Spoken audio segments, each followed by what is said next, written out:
అందరికీ నమస్కారం. Oil form సాగు మన గడప గడపకు చేరుతుంది. మహబూబాబాద్ జిల్లాలో ప్రతి మండలంలో ప్రతి గ్రామంలో కూడా ఈ ఆయిల్ ఫామ్ సాగు మొదలైంది.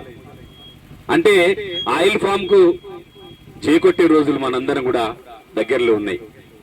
ఎందుకంటే మన బ్రతుకు మన మెతుకు అన్ని కూడా ఆయిల్ ఫామే కాబోతుంది. మన సుఖంగా ఉండడానికి, మన పిల్ల పాపల సుఖంగా ఉండడానికి, కష్టాలు లేకుండా రైతులందరూ కూడా హాయిగా బతకడానికి ఈ యొక్క ఆయిల్ ఫామ్ మన ముందుకొచ్చింది. కాబట్టి అందరూ కూడా ప్రతి ఒక్కరు కూడా ఈ ఆయిల్ ఫామ్ ను స్వాగతిద్దాం, మన భూములలో నాటుకుందాం. అదేవిధంగా ఉద్యానవనం వారు భూ పరీక్షలు చేసి అనువైన జాగలలో అనువైన భూములలో మాత్రమే ఈ పంటలు వేయిస్తారు శాస్త్రవేత్తల చేత.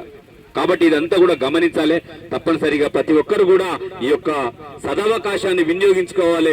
అందరం కూడా ఆయిల్ ఫామ్ పంటలు నాటుకోవాల్సిందిగా విజ్ఞప్తి చేస్తూ రాజ్యలక్ష్మి